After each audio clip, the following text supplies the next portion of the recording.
Hi, haven't done this in a really long time. I guess I did my wrap-up video, but I was in my old home, hadn't moved yet, and it was a ridiculously hot day, and today is supposed to be a ridiculously hot day 1 month later. Beloved dog Joey was still with me, but he passed away last week. I still get a little sad when I have to say it. But today I am picking up a new puppy that was at the Humane Society that I went and met last week. And she had to stay at the Humane Society until she was able to be spayed. They don't release pets into the world without them being spayed or neutered, which I fully stand behind. But it has meant that I think on Thursday I met her, and I've just been waiting for her to come home since then. I did a nice long post several nice long posts about the loss and the change on my Instagram account if you would like to know more. But the purpose of this video is to talk about what I read in the month of July. I read significantly less than I normally do because of the move. And this, I don't think, is going to be my normal setup. Maybe for wrap-ups, but definitely not for future TBR videos. I do have 2 sets of really beautiful bookcases. One of them, though, I just couldn't get a good angle. They're ready to be filmed, but I just couldn't figure out a good angle this morning, and I didn't want to deal with it. And the other needs to be organized. Big time need to be organized. So I figured some greenery and, a little slice of life in the background for a wrap-up. We can go ahead and dive into this. There are only 16 books, but I'm going to talk about a few more than 16. So there are 2 from my TBR and random book mail that I've started that I will continue on with. The Year 1000, which is remarkably readable, and the other is The Ruins, which I am so curious about but needed to take a break from. I started this the day before my dog passed away and just haven't been able to pick it up yet, but do want to continue with it. So you'll see those wrapped up in August. And then I did have 3 DNFs. I DNF'd Death at High Tide, An Island Sisters Mystery by Hannah Dennison, and I will not be picking this back up. This just was not for me. And then I did DNF The Flip Side by James Bailey. I hated the main character whose voice this whole story is through, and I'm sure they're on an arc of change. I'm sure that is the point of this, but I don't care to hear about it. So I DNF'd that, and then I DNF'd Bean's Big Book Bash book, Lonesome Dove, at a little over 75% through. I read that 75% by hook or by crook. I forced myself to read every bit of that, and I just didn't care to force anything anymore. So I have set it aside. I may come back to it at some point. I'm a completionist. So the idea that there is a Bean's Big Book Bash that I have DNF'd bothers me, but not as much as trying to finish it right now bothers me. So I have set it aside, and I might pick it up again. I don't know when. I don't know if I actually will, but I'm done with it for now. After my Joeydog died, I managed to read 6 books. The first that I'll talk about is a nonfiction, Downton Shabby by Hopwood Dupree. It says, one American's ultimate DIY adventure restoring his family's English castle. This was really lovely. I read this in one afternoon, and it has pictures in it. It's a bit of a memoir, but more of a story of a man finding himself by finding his past. I had no idea who Hopwood Dupree was. I still don't think he'd be somebody who'd ever be on my radar, but he was in Hollywood for a while. A little bit of acting, a little bit of directing, but he discovered that he had a family estate in England that was very run down, that needed a lot of help. And so he kind of chose, but also it was thrust upon him that this was his lot in life, and in a way kind of marries this building and is dedicated to its upkeep and to making sure that that history doesn't disappear. And it was a beautiful book, and I loved it. It was lighthearted and fun, but also reflective and serious, and I would highly recommend it. For Jane Austen July, I skimmed Jane Austen's letters. This is another nonfiction, so no teacup question. This was okay. I knew that Cassandra, her sister, had destroyed most of her letters. There's still a great deal of letter in here. However, they reveal nothing really about the person of Jane Austen. And I kind of knew that, but you know, you hope. I think I compared it to cardboard in my review. And I think that part of that is that it's colored by the tremendously insightful and personal and personable letters that Mary Shelley had written that I just read, that came with such amazing commentary and editorial work, and this just didn't do any of those things.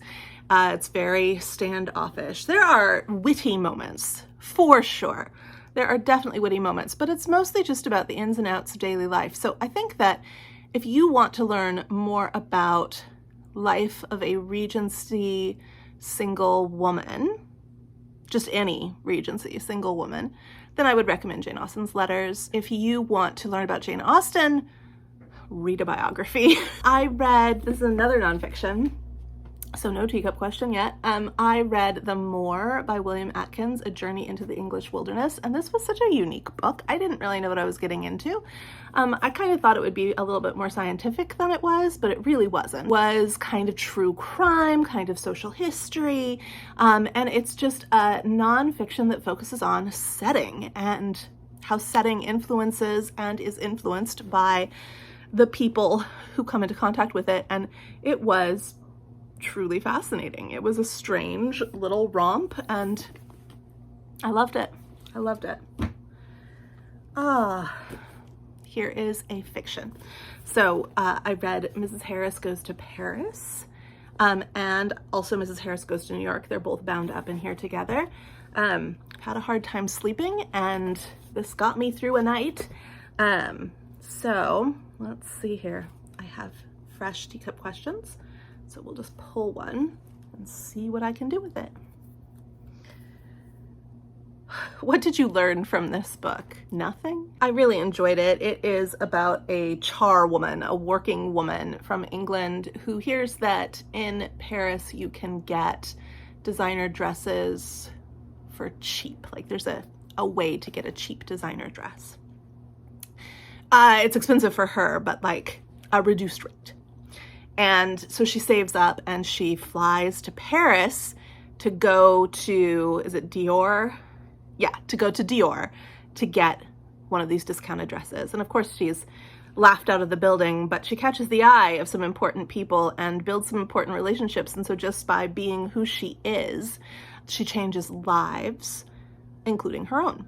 It is a lovely book, and I would like to reread it when I'm not in such a sad place. But even in my sad state of mind when I read this, it captured my attention.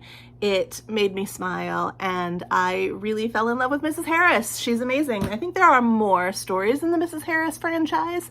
I would love to get my hands on them. I picked up Short Nights of the Shadow Catcher, The Epic Life and Immortal Photographs of Edward Curtis by Timothy Egan. This is a nonfiction. This is basically a biography of the photographer Edward Curtis, told through a series of photographs that they took. And it starts, first of all, it's all printed, I don't know if you could see that, in a sepia tone, which was really nice on the eyes. I wish more books are printed in sepia. This is amazing. But also, it just focuses in on several images. So this is Chief Seattle's daughter, and she's a figure in the Seattle area that I've been fascinated with for a really long time. And the first chapter is about that, and he took that picture, and it's kind of what's going on in Seattle, what's going on in Edward Curtis's life, what's going on in Angeline or Angeline, but it starts with her image and her photograph and her story, and it's telling you all the things going on around her. There are other wonderful images that are just more personal stories about Edward Curtis's life. But then again, we focus in on big important images that he took. Of course, we know this is Theodore Roosevelt. So this is an impactful man for his day and age, and it was a fascinating biography, but I liked the way that it was built around images and pictures. Very well written. I would recommend. I would read again. I did a comfort reread that was not on my TBR. This is Sophie Kinsella's The Undomestic Goddess. This is, of course, fiction. So we'll pull a Teacup question.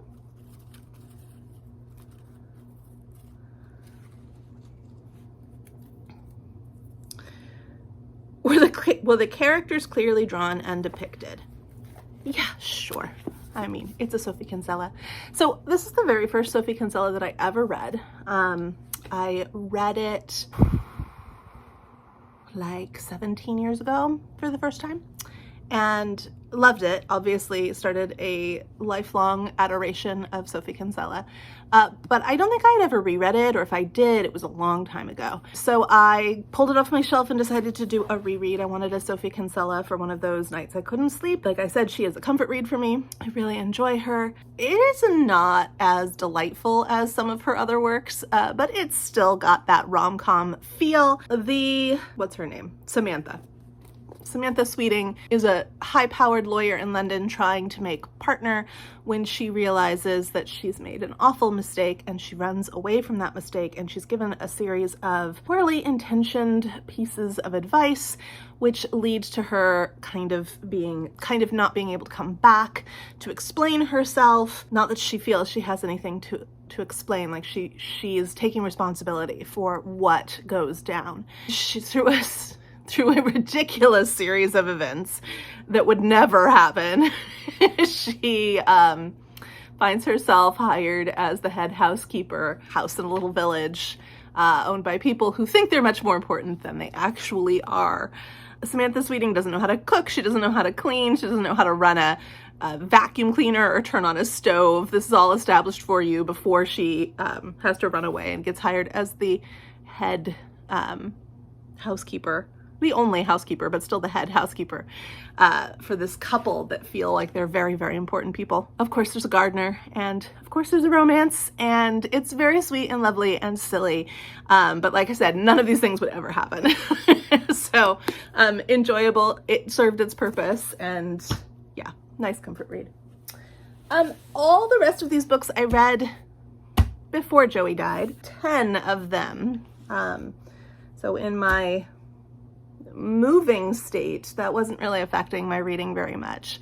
But in my morning state, I was having a hard time reading through grief. So far fewer books for the second half of the month than the first. So the first book on here is Persuasion. This was the first book I finished reading this month. And fun fact, well, I don't know about fun, but fact, Joey passed away on Jane Austen's death anniversary. So that will always be easy to remember. But for Jane Austen July, I did read Persuasion in preparation for watching the Persuasion film, which I absolutely loved and wish people would stop attacking for no good reason. That is one bandwagon that needs to be reeled in. But I did read Persuasion for like the 2000th time. I'm not going to answer a Teacup question about it at this point. I read The Paris Connection, which was super fun. Let's answer a question about this. The only thing about The Paris Connection was that I also listened to the audiobook, like I went between the two, and it's read by the same woman who reads all of Ruth Ware's books, which I will talk about this one too, but the same woman who reads all of Ruth Ware's books. I think her name is Imogen Church. But as I was listening to this lighthearted, well, deals with serious things too, but this pretty lighthearted romance novel read in this voice that I associate with thrillers and mysteries, I just kept kind of waiting on the edge of my seat for some kind of twist when there were none. So it's funny how your mind can train itself to listen. Who was your favorite character and why? So the premise of this book, what are their names? Hannah, Simon, Leo, that's his name. All right. So Hannah and Simon are longtime boyfriend and girlfriend. They have found themselves on a train headed to Amsterdam for his sister's wedding or her sister's wedding, some important person's wedding. And they have a little bit of a fight. And so she goes to sit in another compartment. They're on a train. She goes to sit in another compartment. Because there is another passenger in the compartment she's sitting in that's listening to some music very, very loudly on his headphones, she gets frustrated. She's already frustrated. She puts in earplugs because she doesn't want to listen to it. And she's also just kind of being a little bit ridiculous because she is so frustrated with everything. So she doesn't hear the announcement, and neither does the guy with the headphones on hear the announcement that the train is going to separate and go two different directions. One part of the train will end up in Paris and one part of the train will end up in Amsterdam.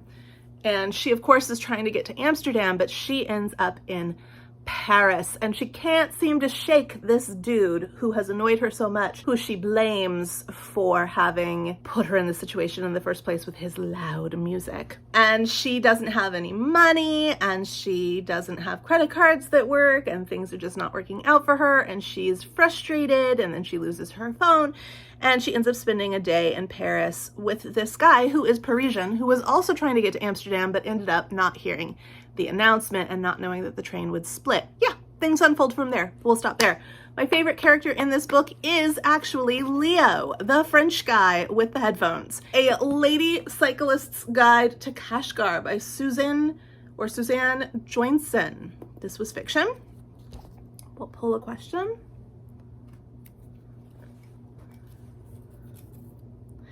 Did your opinion of this book change as you read it? How? That is an apropos question. Yeah, I was really excited based on the premise on the back of this. And then as I was reading it, I was having a hard time with the characters. I wanted them to be different from what they were. I didn't really like any of them, even the ones that I know I was supposed to feel some kind of pull towards. And so, yeah, I mean, I started out very hopeful with this book, very excited with this book. And by the end, I was a little bit dulled by it. Basically, it takes place in two different time periods. And as you're reading, you learn how those two time periods influence each other, and the people in those two time periods influence each other, their relationships across time and space. The older storyline, the storyline that takes place in the past, is about two sisters who go to Kashmir, which is in China, to be missionaries, I guess, but also like social workers to the female Muslim population there. It's a Uyghur state. And so they go there to help the women. And this is, I think, in like the 20s or the 30s. But also on the side, one of these girls is making important friendships, like with important people, powerful people. And the other girl is trying to write a Lady Cyclist's Guide to Kashmir, like a travel document. Some pretty awful and intense things happen right at the start. Then there's the current day storyline, which is about a woman who lives in London and about an illegal immigrant refugee man who's also homeless, who ends up on her porch. And he is from Kashmir. But it's in the present day. So how do those things intersect? And a lot of just really, really, like, it's a long succession of really rough things happening and then kind of a weirdly clean ending. So I was intrigued and I did want to know, but did not feel rewarded by the story itself. For Jane Austen July, I read a contemporary author of Jane Austen. This is The Castle of Wolfenbach by Eliza Parsons. This is one of the awful, dreadful novels mentioned by name in Northanger Abbey. There are two by Eliza Parsons. I own them both, and I finally just read this one. The Castle, oh, and there's Jane is even on the back there. The Castle Wolfenbach. So, this was so terrible that it was wonderful. It is, there are no chapters. There are no like there are quotation marks, but there are no like paragraph breaks for conversations. So you really kind of have to pay attention while you're reading, otherwise you're gonna lose your space. It reads kind of like a story one of my 8th graders would write. Like, they've got this idea, they're so excited, they're gonna get it down on paper, and they're gonna think about all of the editing stuff later, except that they get real tired by writing it down and they never get to the editing stuff. She never edits. Like, maybe she did, but it doesn't feel like she got to the editing stuff. And it's just kind of, it's so fast-paced. It starts so fast-paced. You've got everything in here. You've got, you know, the crazy lady in the attic. You've got the haunted castles. You've got the old couple that tend the castle. You've got just like so much stuff. You've got a long and fatal love chase. You have, you know, smarmy uncles trying to get their clutches on their nieces. Anything that you can imagine in a Gothic novel from this era is in here, only the book is this big. Like, think about Udolpho. Like, it's so thick, right? And all the same things happen, basically, and more. But it's like 3 times the length of this. All the same things happen, but in just such a short amount of time. Like I said, this is so awful that it's wonderful. And then it has this great introduction. Who wrote the introduction? Diane Long Houveler wrote the introduction to this, and she goes into great detail about why this is an important historical work. It is not necessarily an important literary work, but it is an important historical work because it is capturing the essence of the time and the obsession with German culture that was there, but also the derision of German culture, the obsession with French Revolution, but the fear of revolution coming to England. Just fascinating insights into elements of this book that I would not have caught on my own. And yeah, I would highly recommend this, and I look forward to, at some point, reading the second book. This was her first published book. She had to write because her husband died and she didn't have another way to make money to support herself and her children. So she kind of started writing the things she knew would sell. So this is not necessarily who Eliza Parsons is, but it is the businesswoman side of her going, okay, I see that you want, as a public, really kind of crazy, wild, Gothic stuff. Okay, I'll give that to you. And so I've peeked into the second book that I have by her, which she wrote later on, and it seems to be much more traditionally pieced together and presented to the world. So I'm excited to read that at some point, but not right now. I read You Lucky Dog by Julia London, and this was quite fun. Let's pull a teacup question. Did the characters seem believable to you? Did they remind you of anyone you know? Well, the whole story does not seem believable to me, but that's okay. This is about 2 people who both happen to own basset hounds, who both happen to use the same dog walker. That dog walker is unreliable and ends up returning the wrong dog to the wrong house and being unreachable to help clear up the miscommunication. So for a while, the wrong owner has the wrong dog but cares for it. And then through amateur sleuthing, one of the owners tracks down the other owner, they make the exchange, but now their lives are intertwined. And of course, they fall in love. Again, super cute story. There's other like side stories going on that try to add depth to that romance, cutesy kind of element that I just told you about. And they do succeed on some level, but I really did not care that much about the side story as much as I cared about the main story. And oftentimes with those kinds of setups for a romance novel, it is the side characters and the side stories that carry the whole book. And to have those fall flat just made for kind of an annoyance. Like I just kind of skimmed through those sections to get to the parts where the two love interests were interacting, because they were the stars of the show. And the dogs. The dogs were lovely. No harm is done to dogs in this book. I still don't want to read about animals that are hurt or confused in any way. I read Breaking Bread with the Dead. This is the first book I started in the month of July, but I didn't finish it for quite some time, even though it's quite slim. And this is a nonfiction, so no teacup question, but this was excellent. It's quite slim, but it is quite dense, and it is very much about slowing down and paying attention. So a couple of quotes from the beginning of the book. The value of paying attention to old books that come from strange times and are written in peculiar language and frankly don't make a whole lot of sense. That's one of the things that this book is trying to teach you about. So the two questions that are driving this author to write: what brings tranquility and what makes you care less?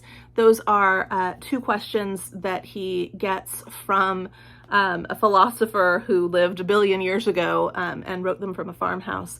Talks about the twitchiness, that constant low-level anxiety at being communicatively unstimulated seems so normal now that we might be slightly disconcerted when it is absent. You were always in danger in Rome, but you were always connected. In the country, nothing happened unless it happened in your mind. Quotes Grace Kelly's character in High Noon, who is a Quaker pacifist who, if you've seen High Noon, she makes some life changes there in response. But this character says, I don't care who's right or who's wrong. There's got to be some better way for people to live.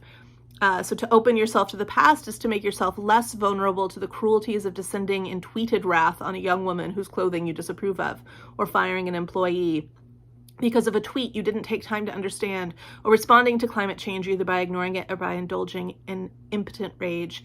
You realize that you need not obey the impulses of this moment, which, it is fair to say, never tend to produce a tranquil mind. To avoid madness, we must learn to reject appeals to our time and reject them without hesitation or pity. It's a beautiful book about how books can help you achieve tranquility and the importance of reading old books that require time and slowness. Let's do these two first. I read 450 from Paddington by Agatha Christie, which she is just a delight. The teacup question I've just pulled is, did the author do a good job of organizing the plot and moving it along? Understatement. She's Agatha Christie, and this is a great book about a murder. So somebody's on a train, they look through the window into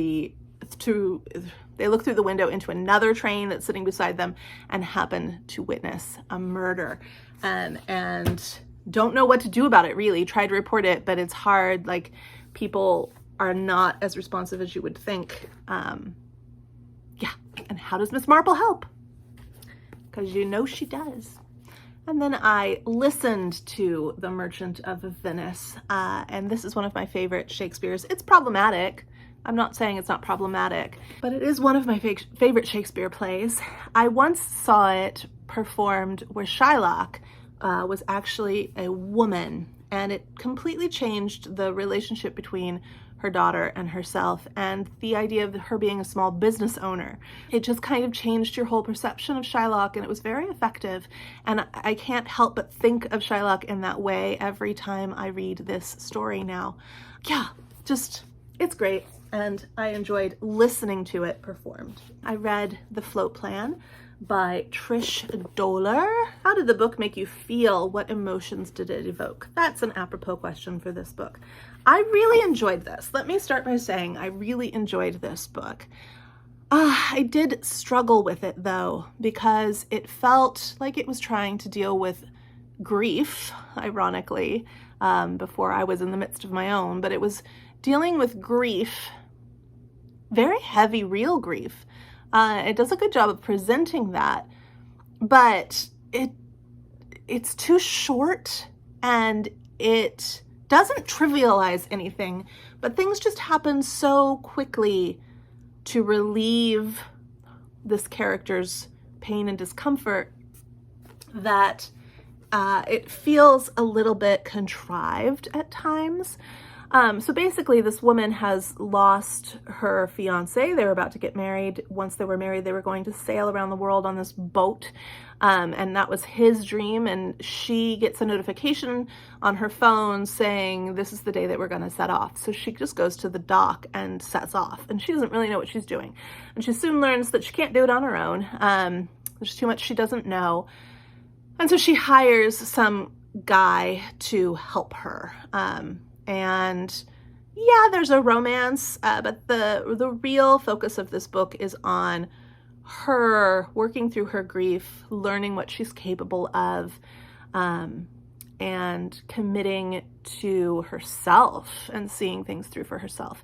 So it's a really wonderful book, but it also just felt like I wanted more from it than it could give me in the time that it was allotted. It is only 254 pages. Like, I would have liked more character development, and more moments of just being lost.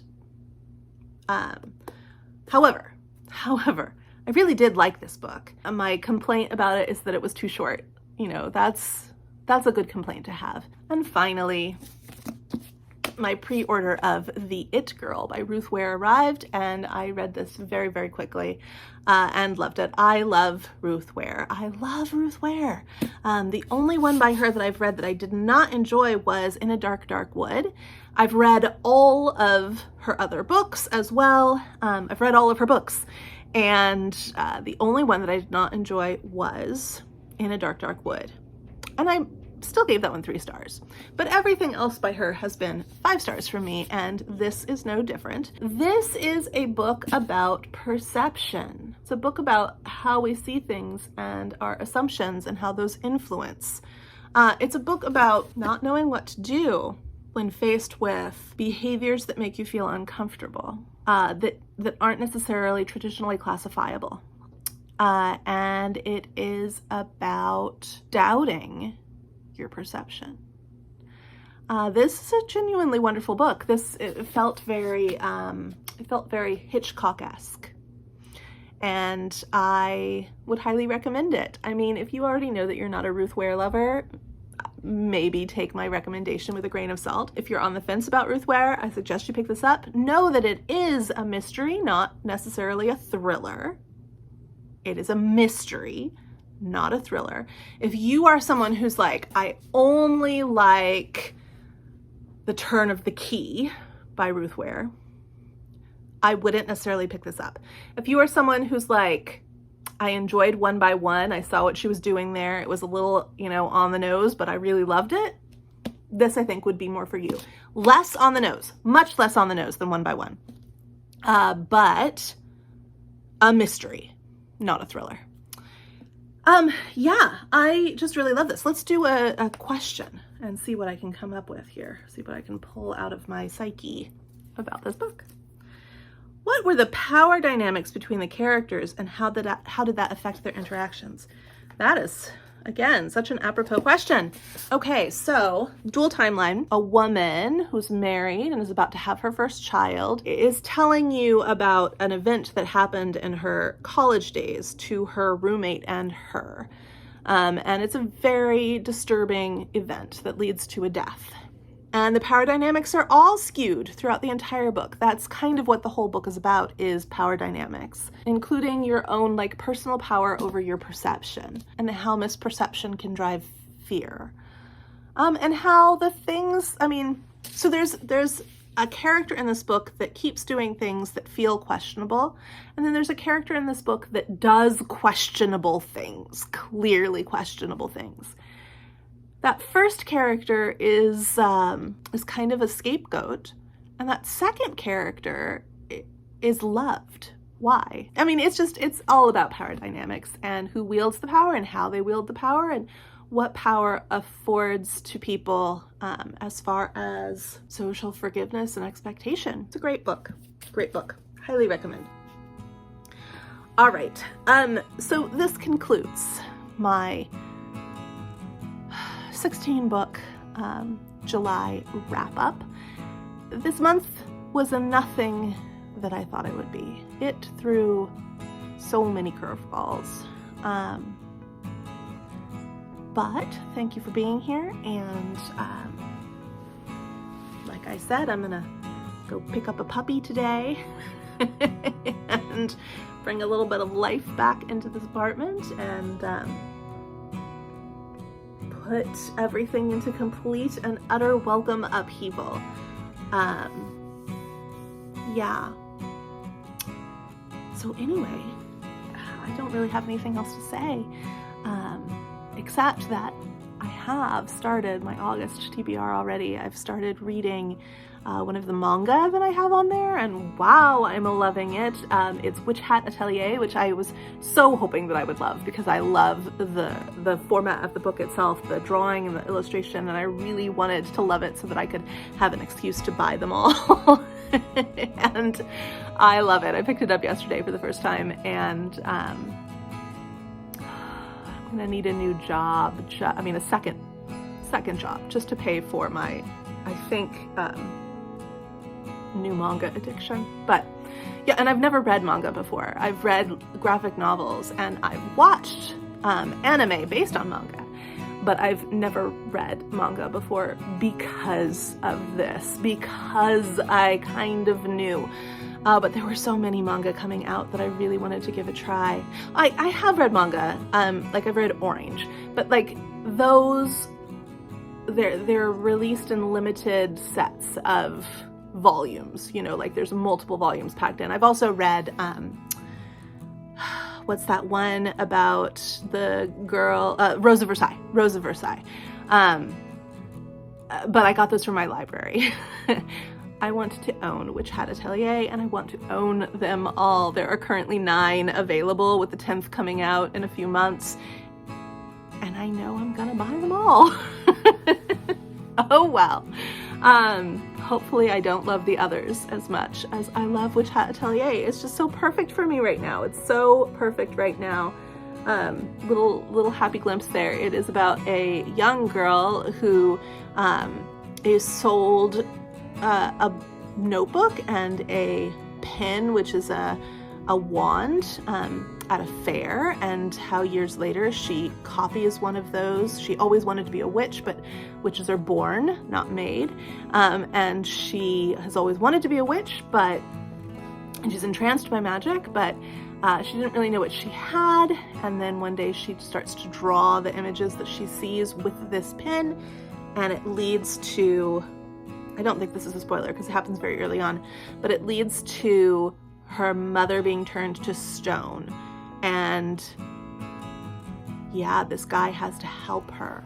This witch has to help her, train her. So she will be a witch that is made, not born. And I'm loving it. I am not one who hates the I'm not like the other girls trope. I love it. She's not like the other girls, and I'm glad.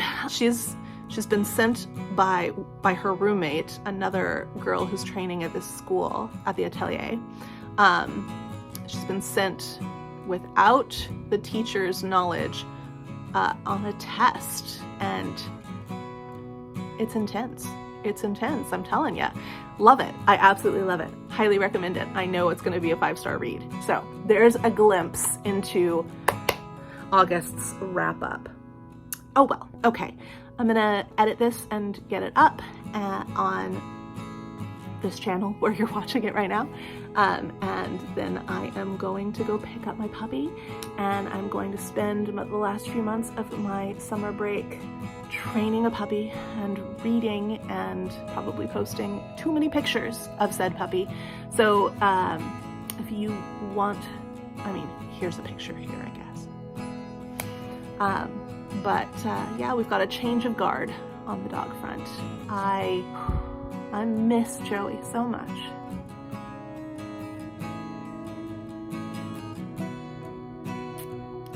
But Lola is gonna bring a lot of joy.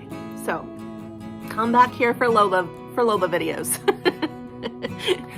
My new channel is Lola with some books. Let's go read. Bye.